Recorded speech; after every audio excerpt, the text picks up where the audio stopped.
Well, hello, I'm David Gale, and welcome to Actress Spotlight, where we're building the Canadian star system one podcast at a time.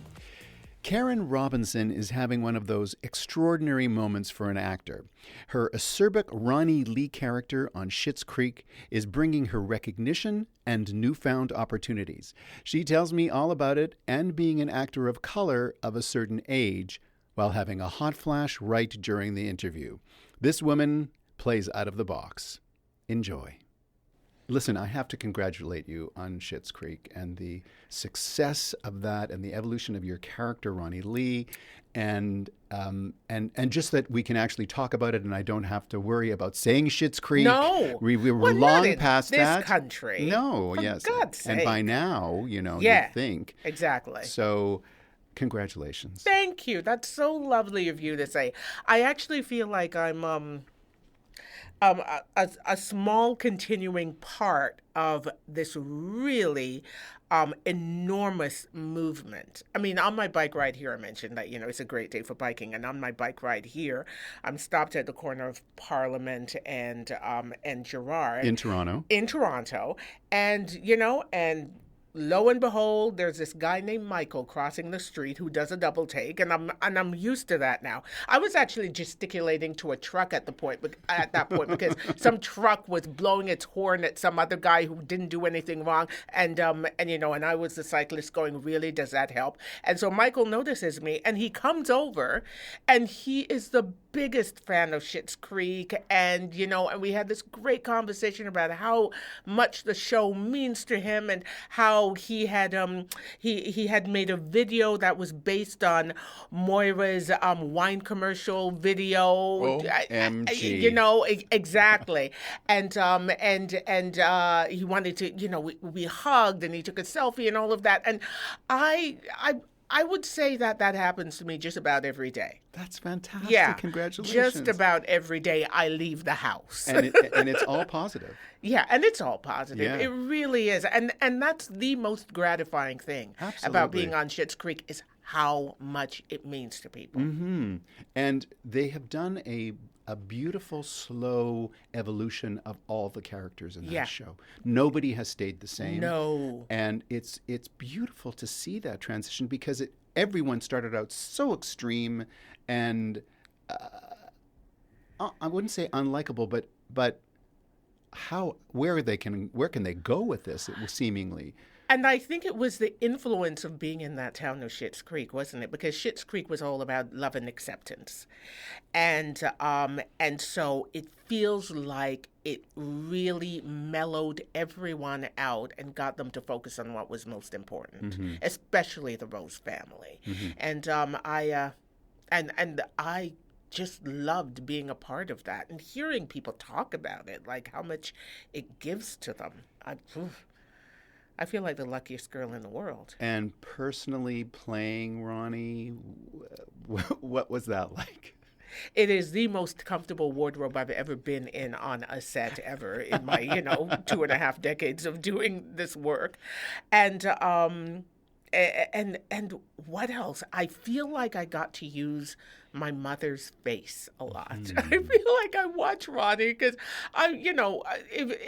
if you're lucky enough to be comfortable enough in the character that you don't really have to think about what you're doing anymore, then I get to watch it when it comes out. And I do watch it like everybody else. I get my bag of Cheetos and I sit on my couch and I howl because I forget about it. By the time it comes out, I've forgotten what it was about. And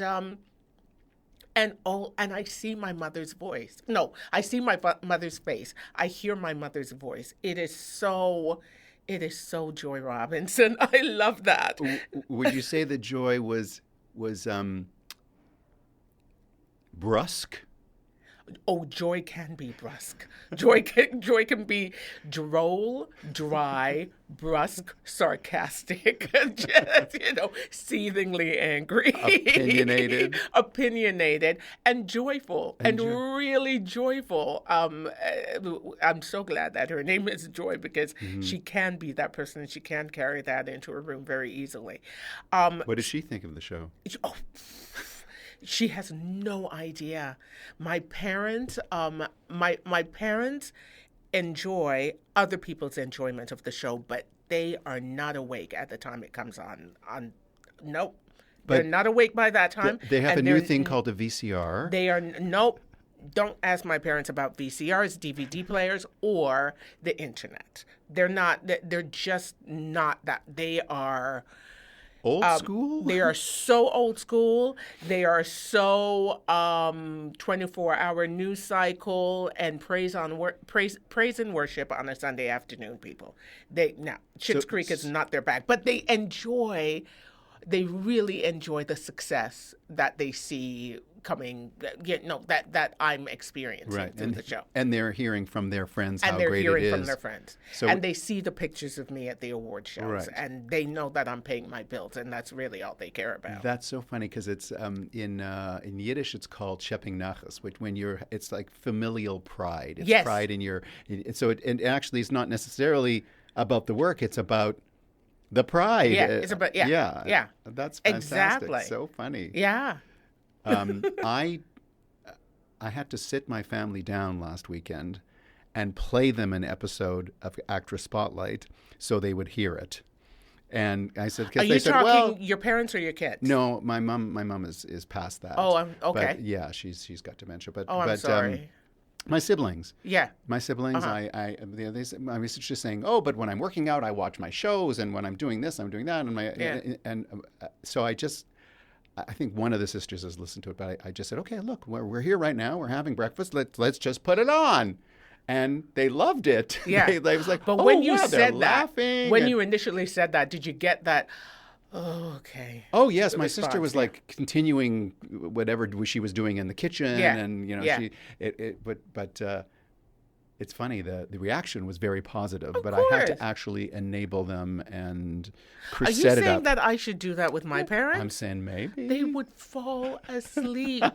They really, they just cannot. I can't think of a continuing drama or comedy that my parents actually watch on TV anymore. Mm-hmm. They watch Dr. Phil. They watch Judge Judy. They watch CNN.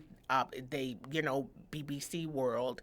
That's their bag. Mm-hmm. That's their bag. And, I guess old dogs, what can you do? Sometimes. Pet them. Yeah. Take care of them. Feed them. Pet them, okay. Yeah. So how have would you say your opportunities have changed through Schitt's Creek? I was just in LA because I got to go to the Emmy Awards, which is its own podcast. And took the opportunity to. Did you dress up? For the Emmys? Yeah. Oh, I just stood still and they dressed me up. Oh, nice. Oh, yeah. The Schitt's Creek people, the producers. I had my stylist, Rena Reddy, who was amazing. Head to toe. Head to toe, got the makeup done by Lucky, got the hair done by Anya, the whole thing. I was a product of those people's expertise. All I had to do was stand there and breathe. And so, I spent a week in LA, and as one does, you have the meetings and everything. And here's the thing, I realize that it's that my value to the industry has risen exponentially with Schitt's Creek, and so you walk into a room with people knowing who you are, and I'm really, really clear about not buying into that as my own personal sense of value, that it has everything to do with something that is exterior to me as a breathing human being. But that's what it's done. I walk into rooms now and people know who I am. I walk into Trader Joe's and people know who I am, and Loblaws. An American grocery store, Trader Joe's.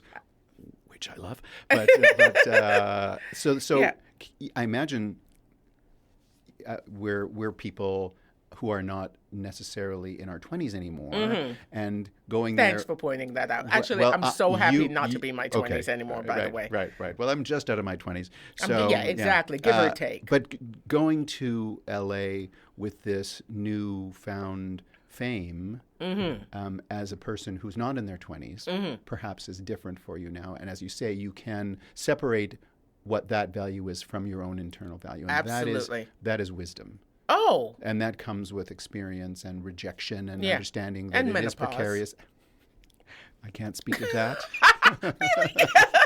I mean, I can speak of a peripheral aspect of it.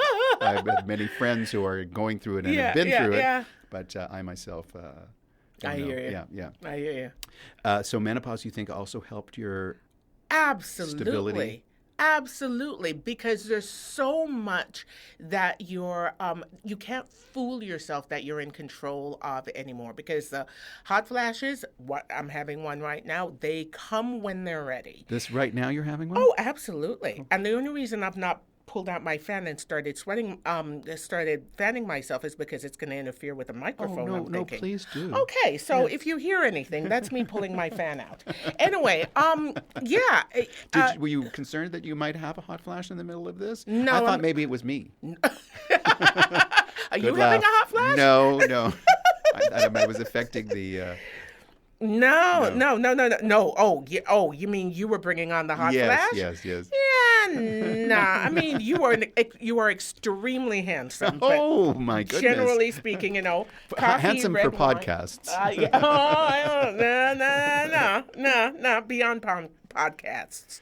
But anyway, there's so much that about your body changing, and that is completely out of your control anymore, and you don't have the intrinsic value that society puts on youth anymore. Like that's just gone. So you have a decision to make about whether or not you're going to accept yourself for exactly what you are. And I have chosen to lean into that as much as I possibly can, because there's so many forces out there that say, you're supposed to be a certain weight, and you're supposed to have a certain look, and your hair's supposed to be a certain length, and, and you're supposed to have a certain skin color and all of that stuff. And I feel like being in my 50s and being at this point in my hormonal life has opened the door to a certain sense of, this is what it is, and if I present myself to the world as exactly who I am, going through what I am going through, then I can get out of the game playing. I don't have to convince anybody anymore that I'm something that I'm not. This is it. What you see is what you get, and that is a kind of freedom that is that I wish I'd known in my 20s, but I realized I had to go through my 20s, 30s, and 40s in order to be here. Honestly, it sounds like the antithesis of what is expected in L.A. I think so. I think so. So did you throw them for a loop when you were there doing the interviews? I don't know. Uh-huh. And I actually kind of don't care. Mm-hmm. And I think that helped me in those interviews, because I found myself so relaxed and so I know that I have a good life here in Canada. I love where I live. I have good friends who put up with the good and the bad and the in between, and and I make the mistakes, and I have to say I'm sorry a lot. But it's not like I am chasing some pie in the sky dream anymore. It's really about appreciating what is, and I've been so incredibly fortunate that I feel like it would be a slap in the face, or me trying to slap the universe in the face, to not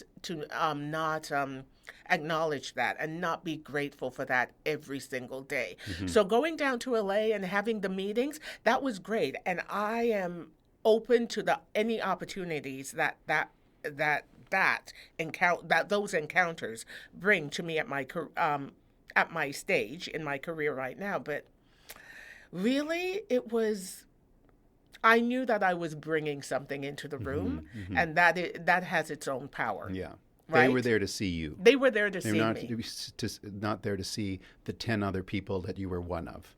No. No, Yeah. and there might have been other people that I was one of, but but right now, I mean, I feel like they see so many people, they can see through the bullshit really freaking quickly. So why would I want to bring my particular brand of bullshit in? It's not going to work. So it's either they like me or they don't. Yeah. It sounds like you're eschewing bullshit for this period of your life. Yeah, which is great. And I hope it lasts throughout the rest of my life. I hope so too. Well, not the menopause, because I think that, not the menopause. that might be a little bit hard. Oh boy, as she fans herself. Yeah. So let's just take it back to the beginning. I mean, you were born in London, England, and you were raised in Jamaica. How do you know all this stuff? You know, I have my little sources.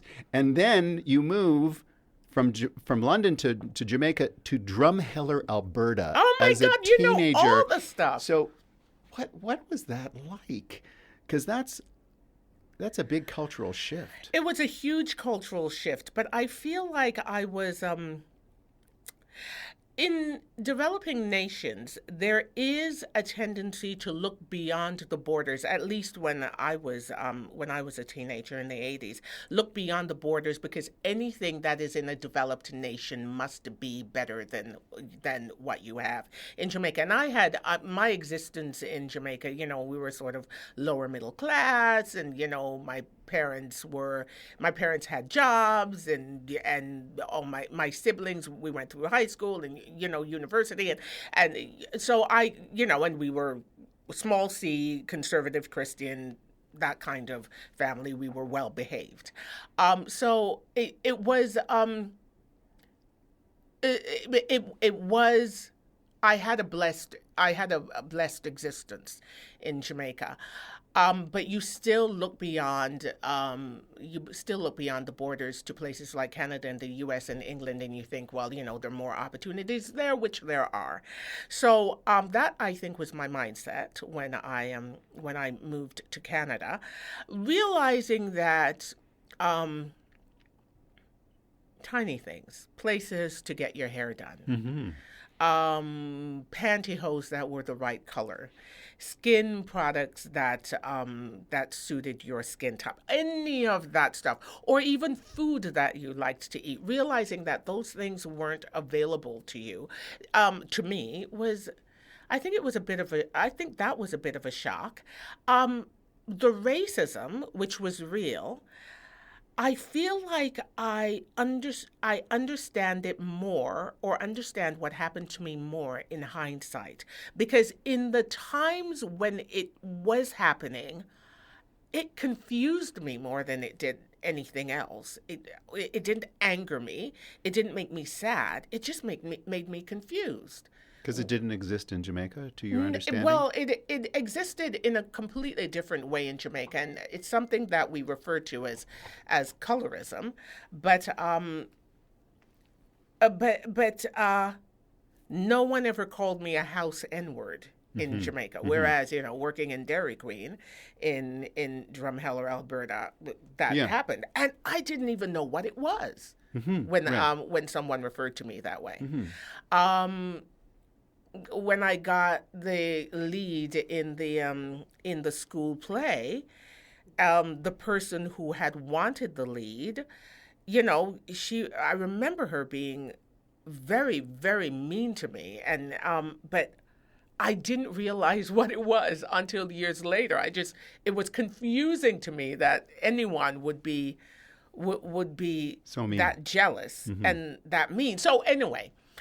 So yes, it was a cultural shock, but I think my 16-year-old brain just sort of saw it, got confused by it, but kept moving, putting one foot ahead of the other anyway. Right. The determination was, it's not something I knew I was doing. I think it was just something that my spirit knew it had to do. I wish I could say that I was smart about it, that it was a choice on my part, but it wasn't. It wasn't present in my mind. It was just, you know. You didn't need to take that with you on the journey that you were going. Exactly. So you've starred in theater across Canada. Stratford, the Citadel, Dream in High Park. Yeah. Also, we're earning a Sterling Award Yeah. for playing Mrs. Muller in Doubt, which is an incredible part. It really is. So how did you break into TV and film after, or were you always doing it together? I think when I moved to Toronto, it was in 1992 or something like that, and got an agent, lovely Nancy Lefevre, who was my agent for 25 years. And she sent me on an audition. And do you remember Ann Tate? Of course. Okay. So it Casting director. Casting director, Ann Tate. I remember her, me going in for this audition, her taking me out and saying, and coaching me, telling me that it's not as big as theater, just, you can throw away the lines, all of that stuff, and saying, now come in again and do it. And I ended up getting the part. And that, I think, is how I broke into it. I think right place, right time. I think it was around the time when TV and film started asking for people of color. People, roles for people of color were being written. And I think that the agents realized that they didn't have enough people of color on their rosters. And comes this woman who had been classically trained and just moved to Toronto, and I started being seen in rooms. Me and this little cadre of actors, Melanie Nichols King and Rachel Crawford and Sharon Lewis and Arlene Duncan and Andy Marshall and Dean Marshall, and we were all there at that time to take advantage of these new opportunities. There weren't a lot of opportunities, but there were enough of them that we all had a shot at something. Do you remember what that first gig was? Yeah, it was a movie called Stalked that was shot in Montreal. And, and I was the best friend of the lead woman who was being stalked, and I have played that best friend role so many times since. Are you in real life best friends to many people? I don't think so. No. No. And I think many people would say, yeah, not Karen Robinson. So you're a good actor. Yeah. So you played best friends. Yeah. Have you played a lot of cops and doctors? More judges.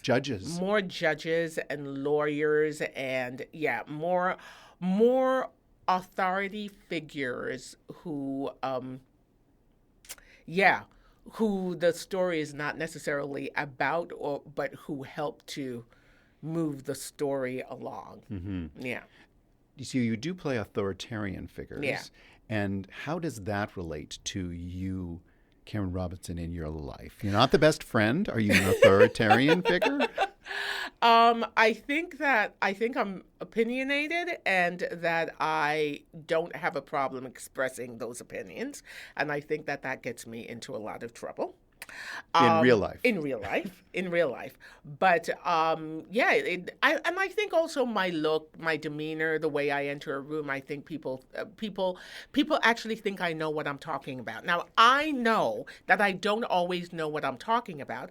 I just have a forceful way of expressing what I think. And what I don't think I communicate very well is that I am open to pushback. Someone then coming forward with their opinion. But unfortunately, I don't know if it's because of our Canadian mindset. I think that many people would prefer if I were not as forceful in my expression, and because then they feel as though there's no room for them to speak. And unfortunately, that's false. And so we just have to. I find that in these relationships, we have to find a way of me allowing more room, but people on the other side taking more room. Right. Meeting somewhere in the middle. Yeah, we still have a few minutes left in our therapy session, and Is that what I'm doing? I want to know how you feel that the roles for POC, for people of color, have changed in Canada. If at all. Slowly, of course, slowly. All too slowly. I do recognize that there are very real efforts being made, and I do appreciate that. I find that there have been times when, like I say, with my forceful way of expression, I have had to walk into rooms, whether they be physical or metaphorical, and say, if you don't know, then ask. If you as a writer, and I'm talking about, white writers, if you as a writer do not know, don't assume, ask. And if you don't ask, and I see it on the page, and I think, this isn't quite correct, I will tell you. Mm-hmm. That doesn't surprise me. Doesn't it? Oh, yeah, it doesn't surprise a lot of people. But that's important. I think it is. I think it is. Unfortunately, not everyone has agreed with me, but we've gotten past that to a certain extent. So I do feel like enough noise has been made that the people in power have realized that there are many stories to be told, and there are many people who can tell those stories. So, getting them into the writing room, getting people of color behind the camera, getting people of color into producing roles. I've seen the incremental changes, and as I said, I've been lucky enough to also experience the benefits of those changes, because now I'm also recurring on a show called Frankie Drake, right? In which is detective series about women detectives, and one of the lead women is Chantel Riley, and I play her mother, and and it's set in the 1920s. So the idea that there could be a Jamaican immigrant family in Toronto in the 20s is it's mind expanding. There.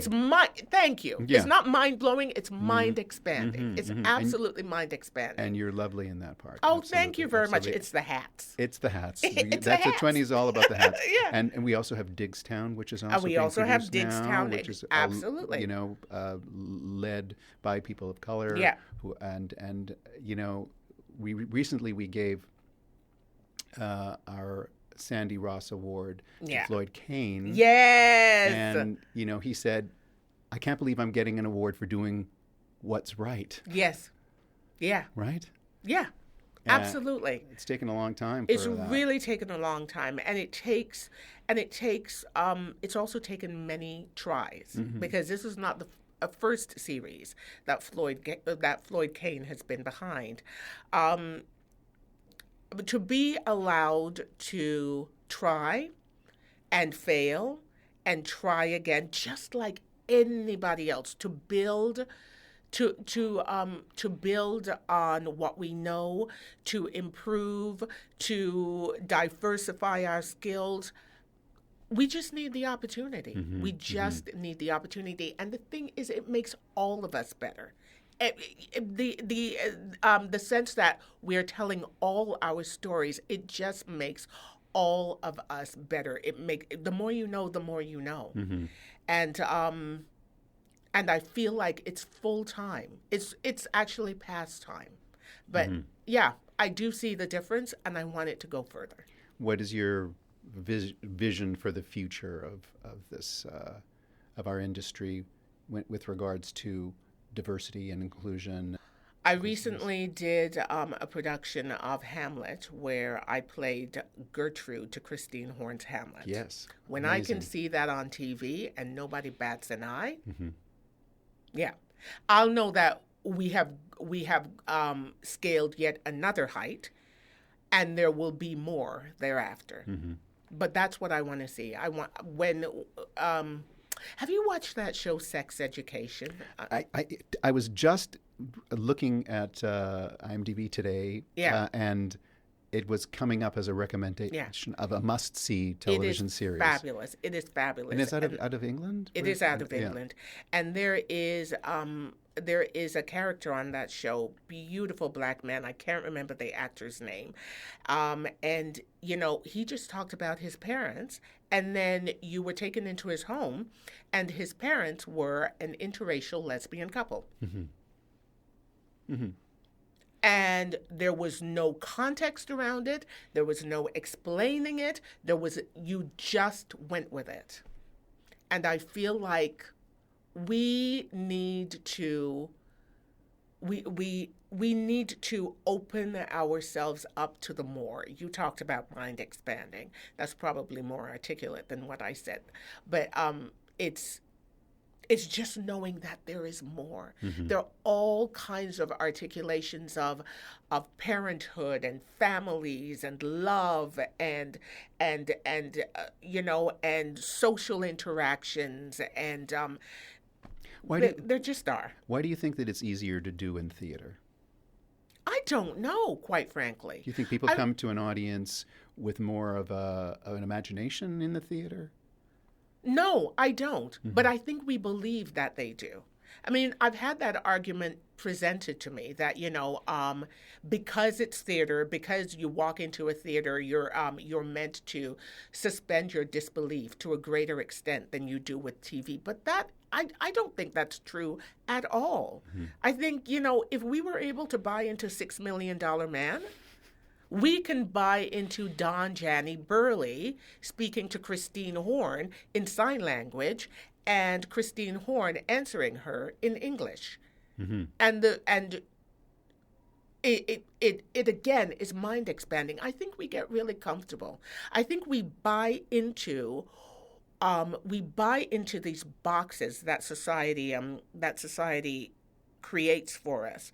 And I read something on Twitter and retweeted it yesterday. Ava DuVernay talking about interrogating these boxes that society puts us in. These things these rules that we're just expected and we are happy to accept about what TV is, what a star looks like, what love looks like, what stories are worthy of being told. Ask why. Mm-hmm. Why? Mm-hmm. Because, it sounds like I'm doing a plug here, but the production company, the theater company that did Prince Hamlet is Why Not Theater. Mm-hmm. And I think that's what Rabbi Jane did. He said, why can't you have a deaf person playing a Horatio? Mm-hmm. And why can't that translate to TV? Right. Because a camera can look anywhere. Right. And life has that. And life absolutely has that. Well, I have to say, Karen Robinson, you are definitely out of the box. And we appreciate that. And don't stop. Don't stop being yourself and expressing yourself. And eventually you'll find somebody who might push back to you, which is what you're looking for a little bit. But in the meantime, we appreciate you and much success in everything you do. Thank you. Thank you very much. That's so lovely because we've known each other for years, and I've watched you express your brilliance on TV, and I've told you how much I've loved your work, and so to hear that coming from you, it really does mean a lot. And we were in the same movie together, although we never had any scenes. The Portrait of a Serial Monogamist. Oh my God, remember that? I do remember Someone that. just talked to me about that the other day, about how much they love that.